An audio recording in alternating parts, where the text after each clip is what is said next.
यहाँ बैठ जाएं। एडमिट कार्ड जब तक यहाँ से सिग्नल नहीं होगा काउंटर नहीं खुलेगा। आरबी कॉलेज काउंटर गुमती बंद है।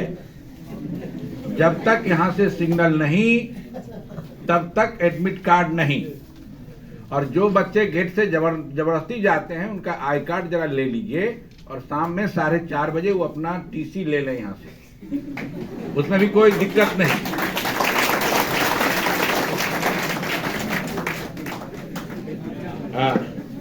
हमारे मुख्य वक्ता, विशिष्ट वक्ता, विद्वान वक्ता, वक्ताओं ने जो विचार रखा है, शायद यह सुखद संयोग है और सुखद दिवस है।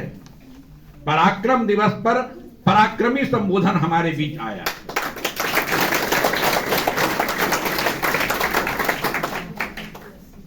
आप लोग कभी सुनते होंगे, हम लोग चर्चा करते थे कि सर हैं, ऐसा बोलते हैं, ऐसा रखते हैं। आज उभरते युवाओं के बीच उभरते राष्ट्रवाद को आपने जो परोसा है, आपके लिए सहस्त्र तालियां।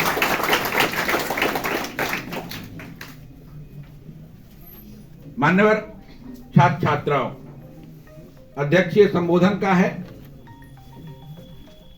सर के संबोधन के बाद कुछ बोलने की अब जरूरत नहीं है, शायद जरूरत नहीं। सर ने तो संपूर्ण राष्ट्रवाद के यथार्थवादी दृष्टिकोण को सामने रखा है। और वार्ता हो रही थी, अभी बातचीत हो रही थी, हम लोग सर से बात कर रहे थे। हम लोगों ने जो टॉपिक बनाया था, Subhash Chandra Bose a vision of emerging nation, उसका हिंदी रूपांतरण ये किया गया था। सर ने ये पूछा था कि इमर्जिंग नेशन का कॉन्सेप्ट फ्रीडम स्ट्रगल में, स्वतंत्रता संग्राम में सोचकर आपने रखा है। तो मैंने सर से कहा था कि इतिहास अब केवल स्वतंत्रता संग्राम तक नहीं है और हमारे युवा 80, 85, 100 वर्ष बूढ़े नहीं हैं, ये युवा हैं। इसलिए इमर्जिंग नेशन समकालीन भारत तक आना है और सर ने समकालीन भारत तक सारे चित्रों को परोसा है। और यही आज का जो विषय था और आज का जो दिवस है, उसकी सार्थकता को बताता है।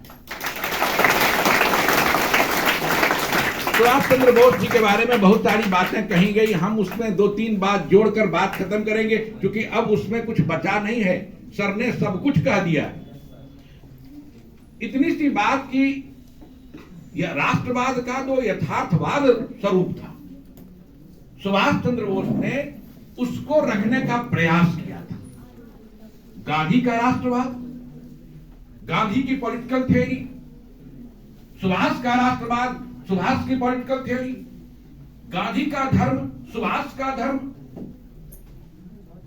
अपने अपने रास्ते पर था। लेकिन सुभाष चंद्र बोस की एक बात जो उन्होंने आईएनए में कही थी, कदम कदम बढ़ाए जा। आबिद हुसैन ने तैयार किया था, सुभाष चंद्र बोस के टीम में थे वो। आबिद हुसैन का तैयार किया हुआ है, आज भी मिलिट्री धुन बजता है, कदम कदम बढ़ाए जा। ये कदम कदम बढ़ाए जा इमर्जिंग नेशन का है और ये उस काल में भी था और अनंत काल तक रहेगा। कदम कदम बढ़ाए जा।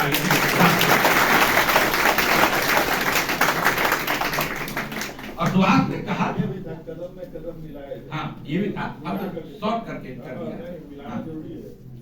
तो ये देखिए उसको। इसलिए ये राष्ट्रवाद था में नहीं रहने दीजिए। राष्ट्रवाद था, है और रहेगा। राष्ट्रवाद जीवन है।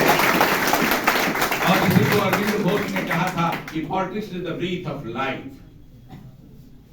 आप उसको पॉलिटिक्स के बारे में तो अब 1941 में तो सुभाष चंद्र बोस ने काबुल में कह दिया, बड़ी विचित्र बात उन्होंने कह दी कि भारत में राजनीतिक बीमारियां हैं।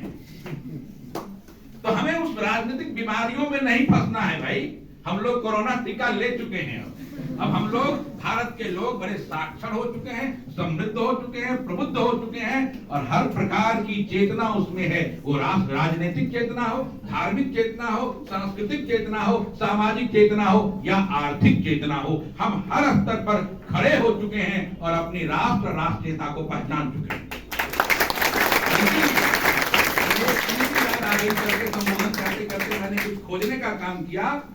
लियोनार्ड गॉर्डन की एक पंक्ति है, बड़ी अच्छी पंक्ति गॉर्डन ने लिखा है, मैं पढ़ना चाहता हूं सर, अनुमति? अरे अध्यक्ष को भी अनुमति संघाध्यक्ष से लेनी पड़ती। एक अच्छी पंक्ति उन्होंने लिखा, गॉर्डन ने लिखा है, both made every effort to build a unified Indian entity which would elect and any local or community ones. They were to work together, eat together and fight the enemy together, and this is the nationalism.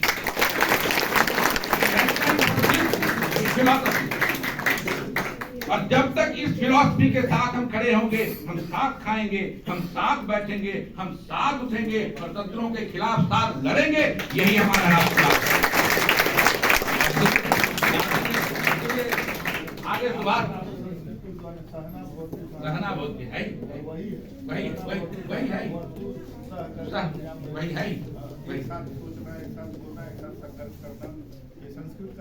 तो उन लोगों ने तो सब हमारा ही लिया ही है sir, उनके पास था है।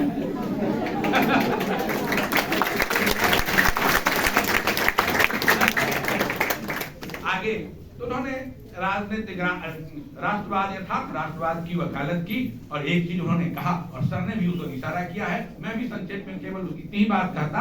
उन्होंने कहा था कि अगर जिंदा रहना है, अपनी पहचान बनानी है, अपने को सुरक्षित रखना है, तो आप जितने शक्तिशाली हैं उससे अधिक शक्तिशाली दिखाने का प्रयास करें। कि कोट पहनकर शरीर को मोटा कर लेना है भाई, कोट पहन के शरीर को मोटा करके शक्तिशाली नहीं, बल्कि मन से, वचन से और कर्म से आप शक्तिशाली होइए। स्व को पहचाने, अपने स्व को पहचाने, यही आज की मांग है। और जब जहां स्व नहीं वहां राष्ट्र नहीं, वहां राष्ट्रीयता नहीं, इसलिए अपने स्व को पहचानिए, त्याग, बलिदान और समर्पण के साथ मानव कल्याण के लिए, राष्ट्र निर्माण के लिए खड़ा हुई।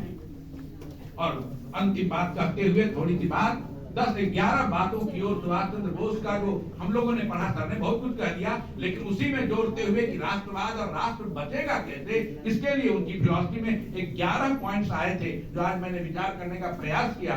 तो मुझे कुछ लगा जिसमें वो बातें आई कि दरिद्रता तथा निरपेक्षता का उन्मूलन होना चाहिए, जमींदारी का उन्मूलन होना चाहिए, मनसा वाचा कर्मणा, किसानों की ऋणग्रस्तता समाप्त होनी चाहिए, ग्रामीण क्षेत्रों में सस्ते ऋण की व्यवस्था होनी चाहिए, सहकारी आंदोलन का प्रसार होना चाहिए, कृषि में आधुनिक वैज्ञानिक पद्धति उपकरणों का उपयोग होना चाहिए, सरकारी नियंत्रण में औद्योगिक विकास होना चाहिए, खेतिहर और औद्योगिक जीवन का पुनर्गठन होना चाहिए, ग्राम पंचायतों की स्थापना होनी चाहिए जो ग्राम पंचायत अभी एग्जिस्ट कर रहा है, और फिर जाति व्यवस्था को का अंत होना चाहिए, आधुनिक युग के अनुरूप मुद्रा प्रणाली होनी चाहिए, और अंतिम बात देश की एकता, अखंडता, संप्रभुता को कायम रखने हेतु अराजकता को शासन की स्थापना होनी चाहिए। ये दर्शन उनका था जो आज भी आवश्यक है, जिस पर सरकारें काम कर रही हैं, राज्य सरकार, भारतीय सरकार, केंद्रीय सरकार काम कर रही है। और जब तक ये इन समस्याओं से हम बाहर नहीं निकलेंगे, अपने स्व को नहीं पहचानेंगे, अपने श्रम को नहीं पहचानेंगे, अपनी मजबूती को विश्व स्तर पर स्थापित नहीं करेंगे, तब तक हम मजबूत नहीं होंगे। और सुभाष ने यही कहकर हमें छोड़ा था कि आने वाली पीढ़ियों, आप स्व को पहचाने, सशक्त बनो और सशक्त बनकर स्व राष्ट्र का निर्माण करो।